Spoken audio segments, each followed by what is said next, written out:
اللہ اللہ اللہ خلیفہ اول، خلیفہ بلا فصل، حضرت سیدنا ابو بکر صدیق رضی اللہ تعالی عنہ۔ ماہ جمادی الثانی کی 22 تاریخ آپ کا یوم وصال ہے، لہذا اسی مناسبت سے ساری دنیا میں صحابہ کرام علیہم الرضوان کے عشاق 22 جمادی الثانی کو جناب ابو بکر صدیق رضی اللہ تعالیٰ عنہ کی یاد میں یوم ابو بکر صدیق رضی اللہ تعالیٰ عنہ مناتے ہیں۔ چنانچہ اسی مناسبت سے آج میں بھی جناب ابو بکر صدیق رضی اللہ تعالیٰ عنہ کی سیرت و کردار اور دین اسلام کے لیے جو آپ کی عظیم الشان قربانیاں ہیں، کچھ اختصار کے ساتھ ان کے بارے میں آپ کے گوش گزار کرتا ہوں، اس کو توجہ کے ساتھ سماعت فرمائیے گا۔ جناب ابو بکر صدیق رضی اللہ تعالی عنہ یہ وہ ہستی ہیں کہ جو پیارے آقا صلی اللہ تعالی علیہ وسلم پر سب سے پہلے ایمان لے کر کے آئے، سب سے پہلے مسلمان ہیں جناب ابو بکر صدیق رضی اللہ تعالی عنہ۔ مردوں میں آپ نے سب سے پہلے قبول اسلام کیا، اور جس دن سے آپ نے اسلام کو قبول کیا تا دم حیات دن رات دین اسلام کی خدمت فرمائی، اور تمام صحابہ کرام علیہم الرضوان میں جناب ابو بکر صدیق رضی اللہ تعالیٰ عنہ کو یہ انفرادی شان حاصل ہے کہ آپ کی 4 نسلیں مقام صحابیت پر فائز ہیں۔ جناب ابو بکر صدیق رضی اللہ تعالیٰ عنہ کے والد وہ بھی صحابی، حضرت ابو بکر صدیق رضی اللہ تعالیٰ عنہ یہ بھی صحابی، جناب ابو بکر صدیق کے بیٹے وہ بھی صحابی، اور جناب ابو بکر صدیق رضی اللہ تعالیٰ عنہ کے پوتے وہ بھی صحابی۔ تو یہ وہ واحد ہستی ہیں کہ جن کی 4 نسلیں مقام صحابیت پر فائز ہیں۔ حضرت ابو بکر صدیق رضی اللہ تعالیٰ عنہ کو ایک یہ بھی فضیلت حاصل ہے کہ آپ کی پیاری بیٹی سیدہ طیبہ طاہرہ زاہدہ جناب عائشہ صدیقہ رضی اللہ تعالی عنہا یہ ام المؤمنین میں شامل ہیں، تمام مومنوں کی ماں ہیں، اور پیارے آقا صلی اللہ تعالی علیہ وسلم کی زوجہ محترمہ۔ جناب ابو بکر صدیق رضی اللہ تعالی عنہ کی شان کا ذرا آپ اندازہ لگائیں کہ صحابہ کرام علیہم الرضوان میں یہ وہ ہستی ہیں کہ جن کی شان میں اللہ تبارک و تعالی نے قرآن پاک میں 11 آیتیں نازل فرمائی۔ اللہ تعالیٰ کی بارگاہ میں وہ مقام و مرتبہ ان کو حاصل ہے کہ ان کی شان میں 11 قرآن پاک کی آیتیں نازل ہوئی۔ تو اب غور کیجئے کہ ان کا مقام و مرتبہ امت میں کتنا افضل اور اعلیٰ ہوگا، اور ان کا مرتبہ کتنا افضل اور اعلیٰ ہے۔ آئیے سنتے ہیں۔ ہر خطیب ہر جمعے کو عید میں بقرعید میں جب بھی منبر پر کھڑے ہو کر خطبہ دیتا ہے تو جناب ابو بکر صدیق رضی اللہ تعالیٰ عنہ کی شان بیان کرتے ہوئے کہتا ہے افضل البشر بعد الانبیاء بالتحقیق امیر المؤمنین ابو بکر صدیق رضی اللہ تعالی عنہ کیا کہتا ہے؟ کہتا ہے افضل البشر، تمام لوگوں میں سب سے زیادہ فضیلت والے، بعد الانبیاء، لیکن نبیوں کے بعد، نبیوں کا مقام و مرتبہ اس تک کوئی نہیں پہنچ سکتا. تو رب کریم کے جتنے بھی انبیاء اور رسول ہیں وہ بہت اونچی شان والے ہیں، لیکن نبیوں اور رسولوں کے بعد اگر لوگوں میں سب سے زیادہ کوئی فضیلت والا ہے تو وہ جناب ابو بکر صدیق اور امیر المؤمنین ہیں. اور یہ صرف ہم اپنی لفاظی کے لیے نہیں کہتے، بلکہ خود پیارے نبی صلی اللہ تعالی علیہ وسلم نے اس کی طرف اشارہ فرمایا ہے. چنانچہ حدیث پاک میں ہے، پیارے آقا صلی اللہ تعالی علیہ وسلم ارشاد فرماتے ہیں، ابو بکر صدیق خیر الناس الا ان یکون نبیا او کما قال رسول اللہ صلی اللہ علیہ وسلم. ارشاد فرمایا کہ ابو بکر صدیق لوگوں میں سب سے بہتر ہیں علاوہ اس کے کہ وہ نبی نہیں ہے. تو یہ وہ وہی بات ہے کہ جو خطیب منبر پر کھڑے ہو کر کہتا ہے کہ افضل البشر بعد الانبیاء بالتحقیق امیر المؤمنین ابو بکر صدیق، کہ لوگوں میں سب سے زیادہ فضیلت والے لیکن نبیوں کے بعد وہ ہیں جناب ابو بکر صدیق رضی اللہ تعالی عنہ. یوں تو ہمارا یہ عقیدہ ہے کہ پیارے آقا صلی اللہ علیہ وسلم کا ہر صحابی قطعی جنتی ہے. یہ ہمارا عقیدہ ہے کہ آقا کا ہر صحابی قطعی جنتی ہے، لیکن جن کا نام لے کر پیارے آقا صلی اللہ تعالی علیہ وسلم نے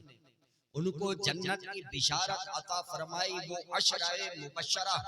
10 صحابہ کرام علیہم الرضوان، ان میں سب سے پہلا نمبر جناب ابو بکر صدیق کا ہے. یہ وہ ہستی کہ عشرہ مبشرہ میں بھی ان کا پہلا نمبر ہے اور خلفائے راشدین میں بھی ان کا پہلا نمبر ہے. اور پیارے نبی صلی اللہ تعالی علیہ وسلم کے اس دنیا ظاہری سے پردہ فرمانے کے بعد جب صحابہ کرام علیہم الرضوان نے اپنا خلیفہ منتخب کرنا چاہا تو جناب ابو بکر صدیق رضی اللہ تعالی عنہ کو اجماعی طور پر فیصلہ کر کے اپنا خلیفہ منتخب کیا. یوں آپ مسند خلافت پر جلوہ افروز ہوئے اور خلفائے راشدین میں آپ پہلے نمبر پر. جناب ابو بکر صدیق رضی اللہ تعالیٰ عنہ کو خلیفہ منتخب کرنے کا جو وہ واقعہ ہے وہ میں آپ کے گوش گزار کرتا ہوں. چنانچہ بیہقی شریف میں ہے، حضرت سیدنا ابو سعید خدری رضی اللہ تعالیٰ عنہ یہ روایت کرتے ہیں کہ نبی کریم صلی اللہ تعالیٰ علیہ وسلم کے وصال حق کے بعد خلافت کے معاملے کو حل کرنے کے لیے حضرت سعد بن عبادہ رضی اللہ تعالیٰ عنہ کے گھر پر صحابہ کرام علیہم الرضوان مشورہ کرنے کے لیے جمع ہوئے. مہاجرون انصار کی ایک بڑی تعداد وہاں پر موجود تھی. سلسلہ یوں شروع ہوا کہ انصار میں سے ایک صحابی کھڑے ہوئے اور انہوں نے انصار کی فضیلت بیان کی اور یوں مشورہ دیا کہ خلیفہ انصار میں سے ہونا چاہیے. مہاجرین میں سے پھر ایک صحابی کھڑے ہوئے، انہوں نے مہاجرین صحابہ کرام علیہم الرضوان کی شان بیان کی اور مشورہ دیا کہ خلیفہ جو ہے وہ مہاجرین میں سے ہونا چاہیے. پھر ایک اور صحابی کھڑے ہوئے، کہنے لگے کہ بھائی اس کا حل یوں ہے کہ ایک شخص انصار میں سے لے لو، ایک شخص مہاجرین میں سے لے لو اور وہ دونوں مشترکہ خلافت کے عہدے پر فائز ہو جائیں، تو یہ بھی ممکن نہیں تھا۔ تو بات بن نہیں رہی تھی، اچانک حضرت سیدنا زید بن ثابت رضی اللہ تعالیٰ عنہ یہ کھڑے ہوئے، اور کھڑے ہو کر جناب ابو بکر صدیق رضی اللہ تعالیٰ عنہ کی شان بیان کرتے ہوئے آپ نے ان کا ہاتھ پکڑا اور کہا کہ بس آج سے یہ ہمارے والی ہیں اور میں ان کے ہاتھ پر بیعت کرتا ہوں، آج سے یہ ہمارے خلیفہ ہیں۔ صحابہ کرام علیہم رضوان کہتے ہیں کہ سب اس بات پر متفق ہو گئے اور ایک ایک کر کے سب نے جناب ابو بکر صدیق رضی اللہ تعالیٰ عنہ کو اپنا خلیفہ منتخب کر لیا۔ جناب ابو بکر صدیق رضی اللہ تعالیٰ عنہ جب خلیفہ منتخب ہو گئے تو کسی نے عرض کی کہ حضور اب آپ خلیفہ منتخب ہو گئے ہیں تو خطبہ ارشاد فرمائیے۔ جناب ابو بکر صدیق رضی اللہ تعالیٰ عنہ کے لیے ممبر لایا گیا، آپ ممبر پر تشریف فرما ہوئے، آپ نے مجمع پر نظر ڈالی تو مجمع پر جب نظر آپ نے ڈالی تو حضرت علی رضی اللہ تعالیٰ عنہ اس میں نظر نہیں آئے، وہ اس وقت وہاں موجود نہیں تھے، جناب علی المرتضی کرم اللہ تعالی وجہہ الکریم۔ شارحین اس کی وجہ بھی بیان کرتے ہیں، وجہ یہ بیان کرتے ہیں کہ پیارے نبی صلی اللہ تعالی علیہ وسلم کے وصال حق کے بعد خاتون جنت بی بی فاطمہ رضی اللہ تعالی عنہا بہت زیادہ غم کی کیفیت میں تھی، لہذا بی بی فاطمہ الزہرا رضی اللہ تعالی عنہا کی دل جوئی کے لیے حضرت علی رضی اللہ تعالی عنہ ہر وقت بس گھر میں ہی رہتے تھے، صرف نماز کے لیے باہر نکلتے تھے، صرف نماز کے لیے باہر آتے تھے اور ہر وقت اپنے گھر میں ہوتے تھے، اور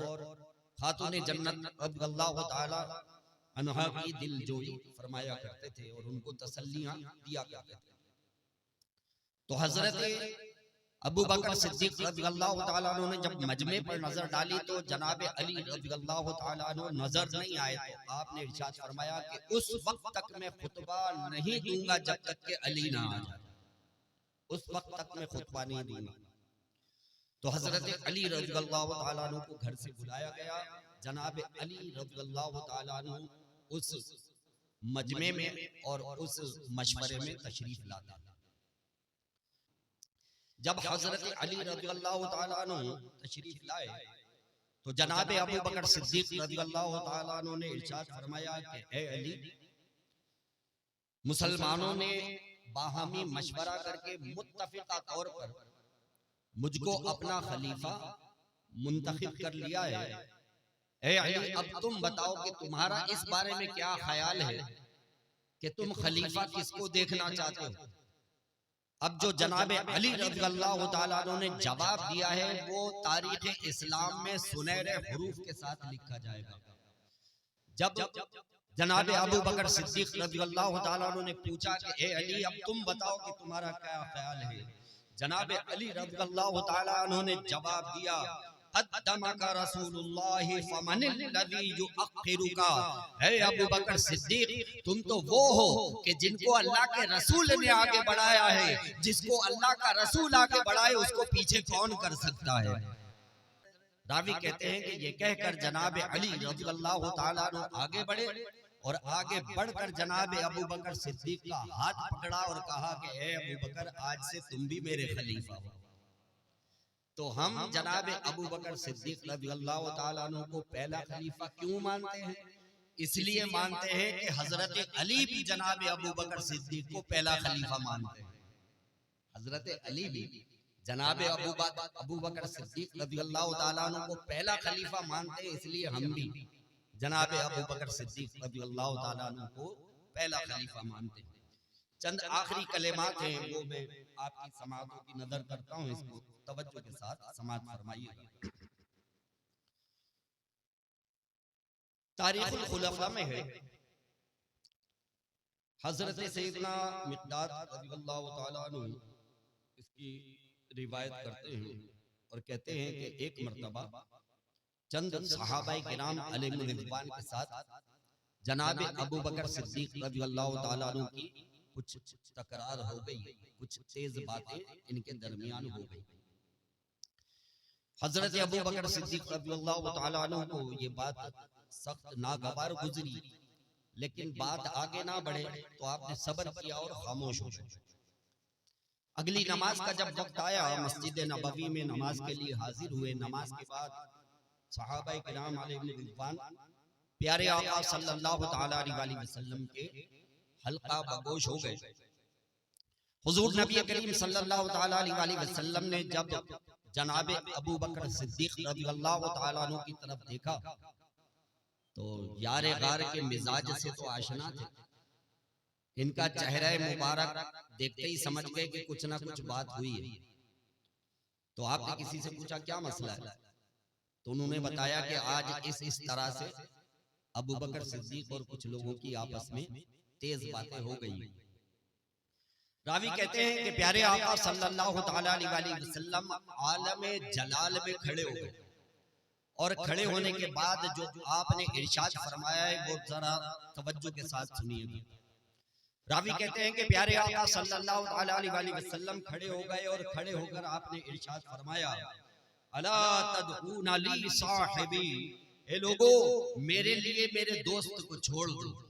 میرا دوست ابو بکر صدیق، میرے لیے میرے دوست کو چھوڑ دو۔ ما شانکم و شانہ، تمہاری حیثیت کیا ہے اور میرے اس دوست کی شان کیا ہے، تمہیں کیا خبر؟ ارشاد فرمایا فواللہ ما منکم رجل الا علی باب بیتہ ظلمۃ الا باب ابی بکر فان علی بابہ النور۔ ارشاد فرمایا کہ اللہ عز و جل کی قسم ہے کہ تم لوگوں کے گھروں کے دروازوں پر اندھیرا ہے، لیکن میرے اس دوست ابو بکر کے گھر کا دروازہ وہ ہے کہ جہاں ہر وقت نور کی بارش ہوتی ہے، نور کی برسات ہوتی ہے۔ پھر فرمایا فواللہ لقد قلتم کذبت وقال ابو بکر صدقتا، یاد کرو وہ وقت کہ جب تم لوگ مجھے جھٹلایا کرتے تھے، لیکن یہ ابو بکر ہے کہ اس نے اس وقت بھی میری تصدیق کی اور مجھے اللہ کا رسول مانا۔ پھر فرمایا وَأَمْسَكْتُمُ الْأَمْوَالَ وَجَادَلِ بِمَالِهِ وَخَزَلْتُمُونِي وَوَاسَانِي وَاتَّبَعْنِي۔ ارشاد فرمایا کہ تم لوگوں نے مال خرچ کرنے میں اپنا ہاتھ روک لیا، لیکن یہ ابو بکر ہے کہ جس نے اپنا مال میرے اوپر بے دریغ خرچ کیا۔ فرمایا کہ تم لوگوں نے میری مدد نہیں کی، لیکن یہ وہ وقت تھا کہ ابو بکر صدیق نے میری غمخواری کی اور میری اتباع کی۔ ابو داؤد شریف کی حدیث ہے،